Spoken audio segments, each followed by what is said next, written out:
All right, everybody, welcome back to Sociology of Law. This is an addendum to my previous lecture on drug laws.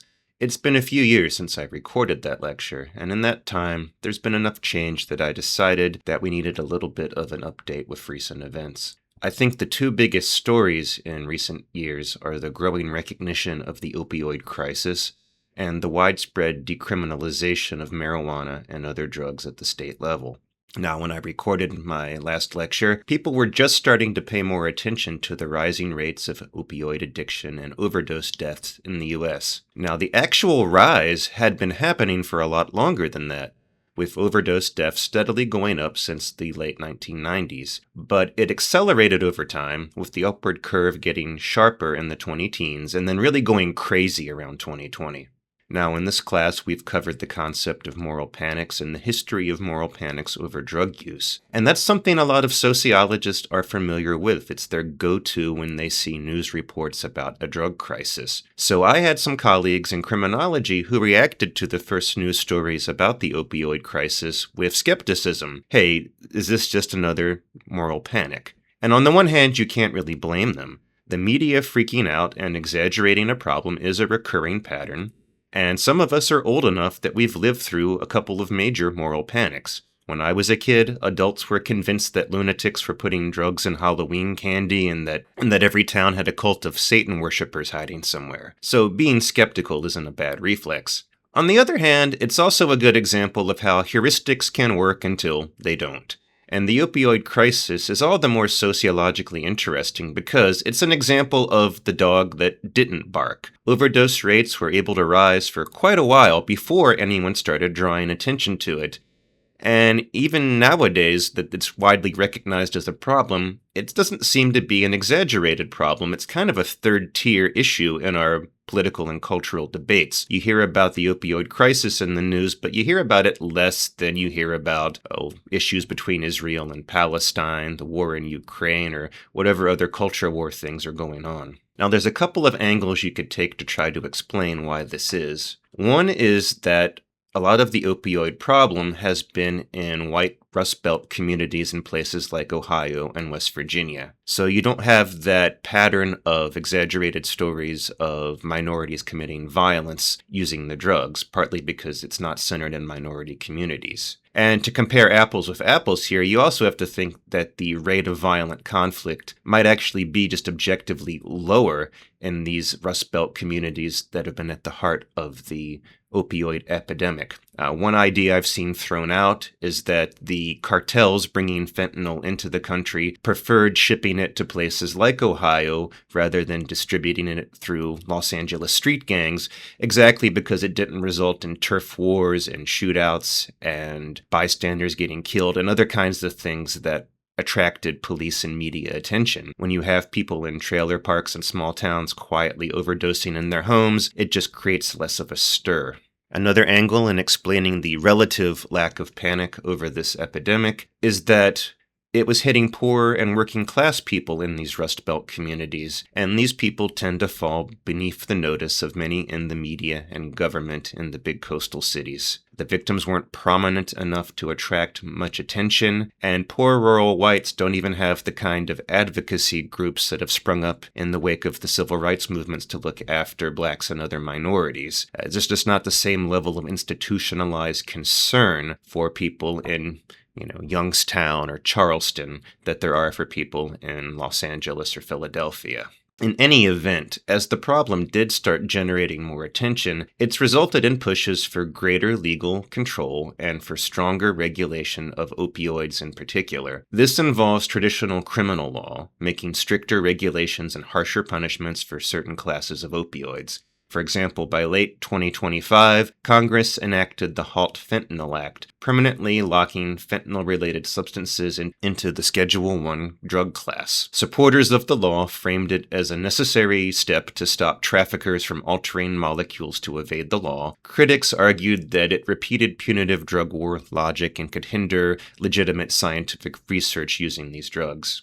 Some of the reaction against the opioid crisis involves civil law. And this is interesting for a couple reasons. We've seen lawsuits attempting to hold various parties liable for addiction and overdose. In West Virginia, for instance, the city of Huntington and Cabell County filed a $2.5 billion lawsuit against 3 major drug distributors, asking that the companies pay for addiction and treatment efforts in the state and county. Their argument is that the companies had a responsibility to not fulfill suspiciously large orders to pharmacies. We've also seen the State Attorney General of West Virginia bring suit against a large pharmacy benefits manager, an organization that acts as kind of a middleman between the insurance companies and the drug manufacturers. The argument here is that the company conspired with manufacturers to market and to incentivize the prescription of opioid medications, and that it supplied them through channels that didn't have enough oversight.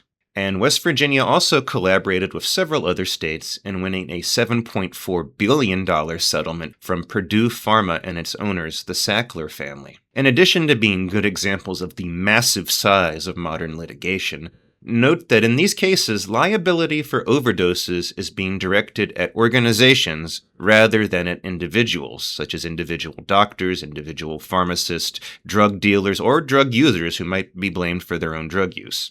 Also note that while the targets of the suits are organizations, the ones bringing the suits are also organizations, notably bigger and more powerful ones like state governments. That can help explain why these suits are successful.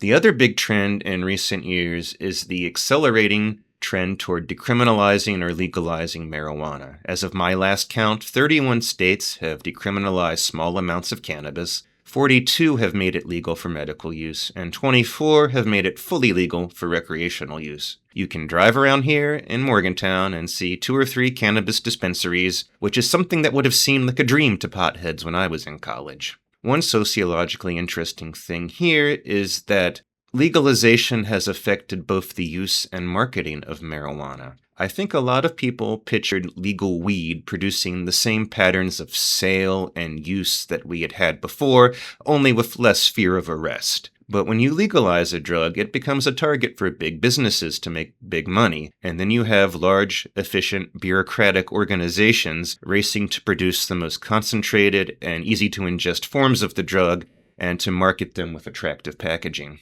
Many modern cannabis products have a concentration of the chemical THC that is several times greater than the caliber of marijuana people were smoking about a decade ago.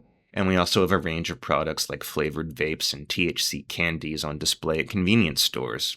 I think the lesson is generalizable here and should be something one takes account of in any discussion of vice laws, particularly those dealing with anything that might be addictive. Once you legalize alcohol or gambling or cannabis or pornography or any other thing, in a market economy, it's going to become corporatized, and corporations know how to exploit the market quite efficiently, and you should expect the rates of drug use or gambling or whatever to vary accordingly.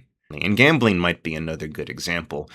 Rates of gambling were one thing when you had to go across town to a shady bookie to place your bets. They're another thing when you can do it on your phone app from your couch. So we've seen rates of cannabis use and rates of gambling skyrocket as these behaviors have been legalized. Will this make people reconsider legalization? It remains to be seen. There has been some backlash regarding marijuana in particular, as people complain that every American city now smells like weed, and that too many service workers they interact with appeared stoned out of their gourds. You also have had some reconsideration of experiments that decriminalized a wider swath of drugs, including much harder ones than cannabis. For example, the state of Oregon passed a ballot measure in 2020 that made possession of small amounts of any drug a civil offense requiring a small fine rather than a criminal offense. The result was a big increase in public drug use, and this in turn produced a public backlash, and in 2024 the state repealed the decriminalization. A similar thing unfolded in British Columbia in Canada, where total decriminalization led to complaints about people doing heroin in public, leading to a partial walkback of the original law. They kept laws very lenient for cannabis, but they were stricter on hard drugs. I think we often see a series of pendulum swings in the strictness or leniency of laws regarding drugs and other vices, and here's one simple sociological model. Both a harsh legal regime and a lenient legal regime will have their own sets of problems. But which set of problems is most visible and gets the most concern depends on which kind of legal regime you currently have in place. When drug law is harsh, you're going to get more stories of the good kid having his life derailed for smoking a joint and who was he harming, and isn't this a miscarriage of justice, and isn't this falling harder on minority communities? And when law is lenient, you won't see as much of that, but you will see stories about people who can't take their kids to the park because it's full of junkies and all kinds of problems caused by addiction ruining communities. And whichever problem is most prevalent at the time is the one people will tend to rally around.